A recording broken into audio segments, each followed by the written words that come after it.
Na mimi niendelee kumshukuru Mheshimiwa Rais kwa namna ambavyo mipango ya kuondoa adha na kero kwa wananchi inavyoendelea kutekelezwa bila kuchelewa. Lakini zaidi niombe mambo kadhaa. Kwanza nikianza na viongozi wa maeneo yote ambayo mradi huu utapita, kilomita 8.49 kwa kiwango cha lami, ikiambatana na mitaro ya kutoa maji barabarani, lakini pia ikiambatana na taa za barabarani na nakshi nyingine nyingi tu ambazo ziko kwenye mradi huu. Viongozi kuanzia ngazi ya tarafa, ngazi ya kata, mradi huu ni wa kwenu, kwa maana ni mradi wa wananchi, kwa manufaa ya wananchi wa maeneo mbalimbali ya manispaa hii ya Mpanda.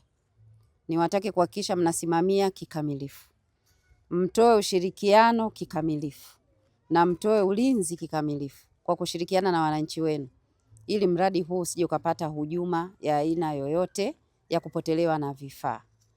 Lakini swala la pili kwa viongozi pamoja na wananchi ni kuhakikisha kwamba tangu kwenye hatua hizi za awali za ujenzi wa mradi huu mpaka mradi utakapokuwa umekamilika, hakikisheni mnaulinda na kutunza mradi huu pamoja na miundombinu yote itakayowekwa. Tusianze kusikia habari za vibaka, wamechomoa hiki, wameiba kile. Kama nilivyotangulia kueleza, huu mradi ni kwa manufaa ya wananchi, na kwa maana hiyo ni lazima sasa wananchi wenyewe muhakikishe kwamba mnalinda kikamilifu kila kinachofanyika kwenye mradi huu, lakini na baada ya mradi kukamilika kulinda miundombinu ili iendelee kuwasaidia wananchi. Nikichukulia mfano tu wa maeneo haya ya Shanwe, ukiacha yale maeneo mengine, lakini natambua kwamba mji wa Mpanda una changamoto ya barabara katika maeneo mbalimbali.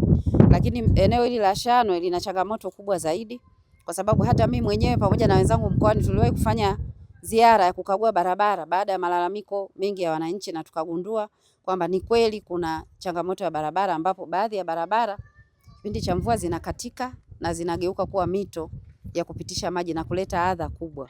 Kwa hiyo mjue kwamba serikali inapoahidi, serikali inapoweka mpango inakuja kutekeleza. Kwa hiyo kwa upande huu eneo hili la Shanwe, naamini kabisa kwamba adha tulioiona au adha ambayo wananchi mmeipitia kwa kipindi cha nyuma sasa inakwenda kukamilishwa au inakwenda kuondolewa kabisa baada ya kukamilika kwa mradi huu. Kikubwa ni kuendelea kuheshimu serikali na kutoa ushirikiano, mambo kama haya yaendelee kufanyika katika eneo hili.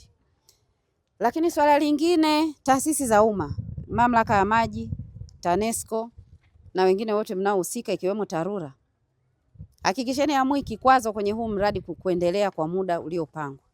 Nimesikia hapa habari za kwamba kuna miundombinu inapaswa ihamishwe, miundombinu ya mamlaka ya maji, lakini kuna miundombinu ya TANESCO ambayo nayo iko kwenye eneo au kwenye upana wa barabara. Na swala hili sio kwamba limeanza jana au limeanza juzi, lina muda mrefu, kwa sababu tangu mradi huu ulivyokuwa unafanywa usanifu ilieleweka kabisa kwamba barabara itapita kwa upana fulani, fereji utapita kwa upana fulani, na kwa maana hiyo kwa miundombinu ambayo ipo ndani ya maeneo hayo ambayo barabara itapita ilipaswa saizi iwe imeshahamishwa.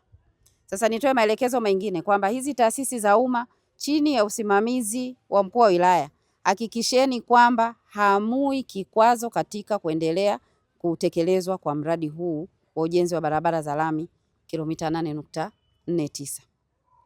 Tunachotaka kuona ni kwamba sasa mkandarasi ameshalipwa fedha za awali kwa ajili ya utekelezaji wa kazi na ameanza, na nimeshawahi kukagua mradi huu kwa maana ya kwenda kwenye site ya mkandarasi.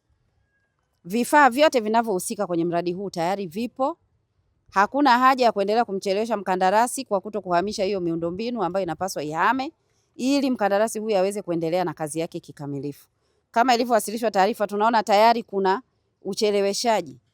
Mradi uko 4%, lakini muda uliopita ni takriban 29% ya muda wote utekelezaji wa mradi. Kwa hiyo tunaanza kuachwa nyuma.